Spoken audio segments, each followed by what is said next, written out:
Welcome back, everybody.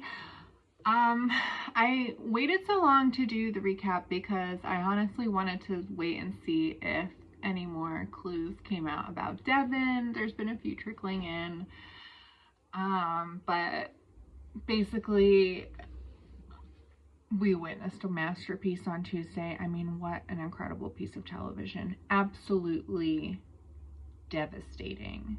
And I also, this is an aside, but I also, if any of you watching are the one who have a voodoo doll of me and are keep sticking me in the neck here, please stop. Okay, anyway, so yeah, I think this is one of the greatest spectacles of TV history. So I want to just quickly summarize the episode. I mean, I know we've all seen it, but let's just summarize it. So we see Jenn have a date with Devin. Who cares? They are lovey-dovey. They throw rocks in the ocean. Okay, and then we meet Jenn's family, and they are incredible. I mean, the suspicious eyes. These two sisters, they should write a book. I mean, what has happened to them? They trust no man. They trust no man. They were looking at him. Do you like Asian girls? There is no correct answer to that question.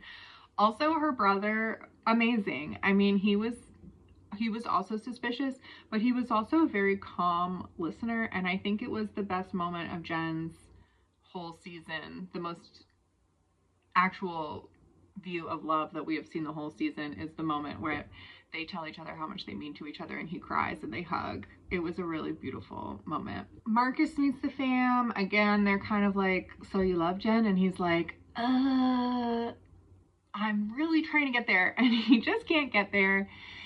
And it's annoying. So she decides to go to his hotel room and break up with him because she's just like, this is not it.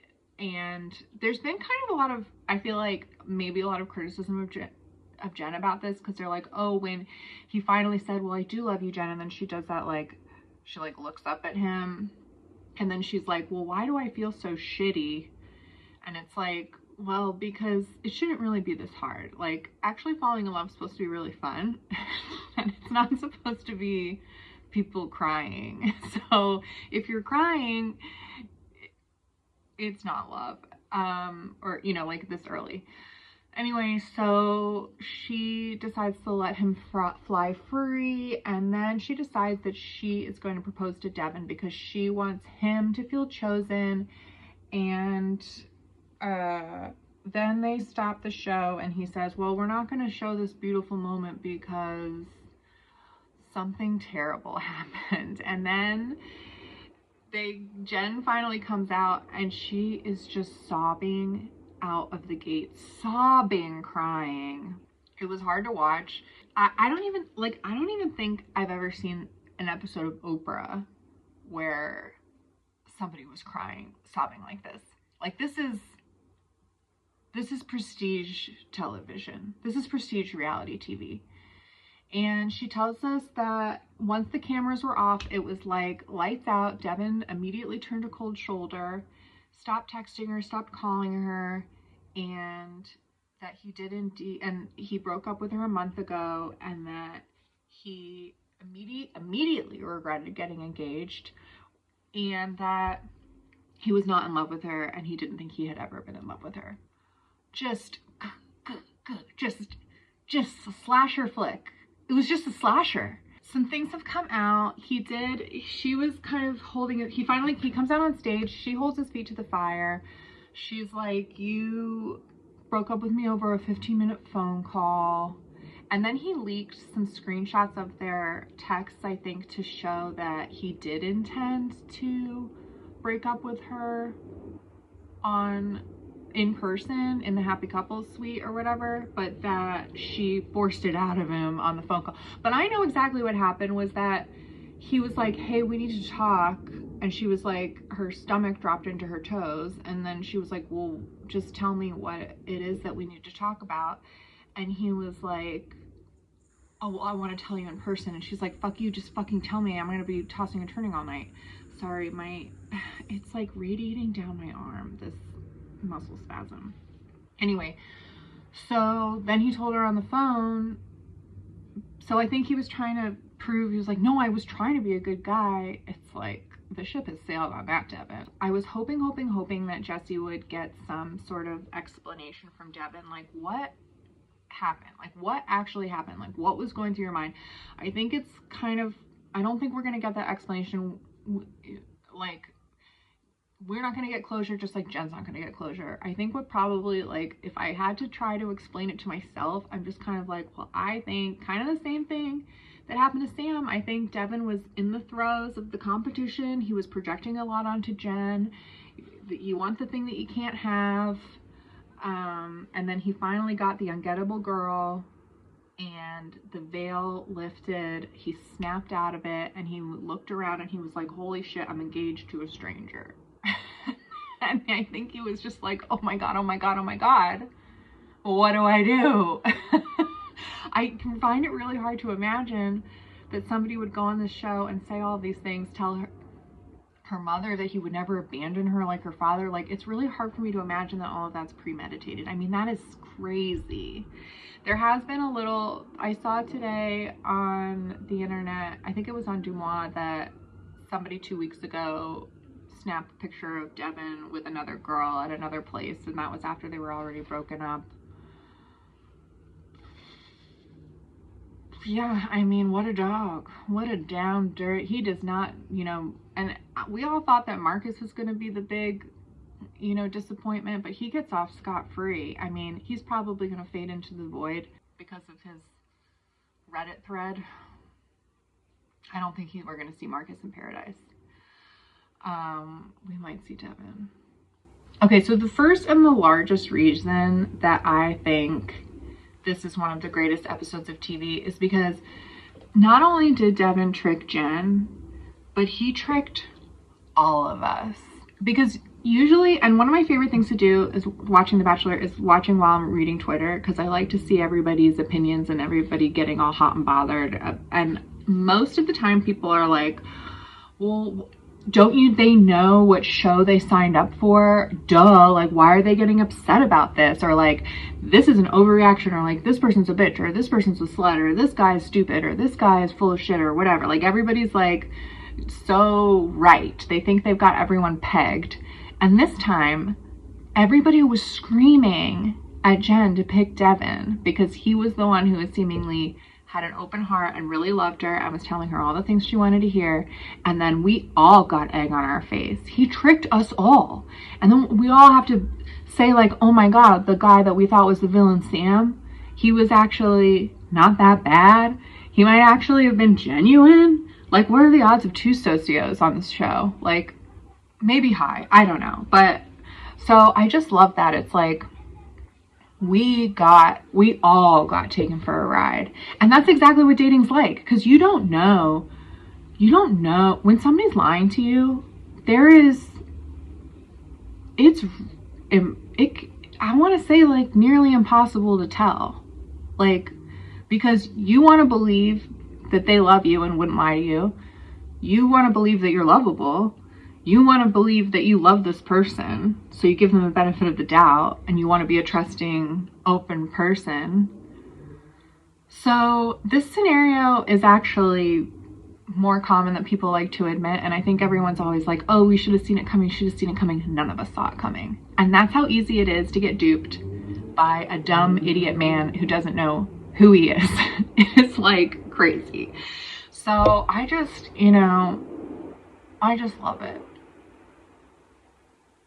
There's also been a lot of criticism coming for the producers because they made, when Devin and Jenn were sitting in the hot seat with Jesse Palmer, they played her proposing to him. And I want to say that this is the first and last time you're going to get a woman proposing to a man on this show. I mean, fuck that. Are you crazy? I would never. I mean, she's basically jilted. So anyway, so they make them watch them, like, say all these, like, beautiful words to each other. And she's in the little box, the little barb box in the corner, sobbing. And everybody thought that it was so unbelievably cruel. But then Jenn has come out this week and said that she knew exactly what was happening the whole time. And actually, she was kind of glad that they did it because she wanted Devin to have to sit there there and sit next to her and see her anguish and sit in front of everybody and have everybody say, see, look, this is you. This is your words. This is your actions. Making these choices, you son of a bitch. Like, why did you do it? So I like 100% get that, and I'm with it. It's like, yeah, like I will put myself through so much anguish as revenge to make you know how bad you made me feel. Like, you are evil. Like, I get it. So anyway, I'm glad that she said that. I'm glad that, because I was watching it and I was like, this isn't right. This isn't right. This is like The Gladiator. This is like, we're all in the Coliseum, like watching somebody die in front of us, die 1,000 deaths. Like, oh my God. But so she was like, no, I knew all about it, and I was actually glad we did it because I wanted to punish him. So that's solid. I think that's solid. The other thing is just the fall from grace for Jenn. I mean, she started this journey like high on the hog. She was like, this attention is amazing. Like, I have never had all this male attention and all these boys like being so nice to me and like telling me I'm pretty and telling me how amazing I am. Like, this is awesome. I could do this every day. And then to fall to just end up feeling so betrayed, so lied to, so jilted. I mean, they should have given her a check. I mean, giving her the Dancing with the Stars gig, it's like, girl, just go and get your physician assistant license. Because even like in the middle of this season, I was like, oh my God, like every guy is telling her that they are falling in love with her. What are the chances that she picked the two that were the most lost? I guess kind of high. 2 out of 25. What is that? 10% chance? 9%? Anyway, yeah, I mean, you do have to sell yourself to the devil a little bit when you go on these shows. So, and now she gets to be a hero. She's the martyr. So it's actually getting jilted on The Bachelorette is kind of enshrines you for life. I mean, I think Rachel Recchia, maybe people are comparing it to her, and I don't think Rachel's kind of getting the sympathy that Jenn is getting. Because Tina was like, I do want to make it work with you. And she was like, no, I'm done. But Devin just fully washed his hands of it. This is as good as Pilot Pete's finale. It's as good as Hannah Brown. The whole thing with Jed. Anyway, so I freaking love it. I love this show. I love this show so goddamn much. Everybody's out here saying the producers went too far. The producers went too far. I think they took it to the limit, and it's delivering. And I hope they're all patting themselves on the back, because the press on this show, I mean, nobody's been watching this show. I think the ratings have been down, and I think the whole season has been killer. I think the whole season's been great. I think Jenn is awesome. The boys are nuts.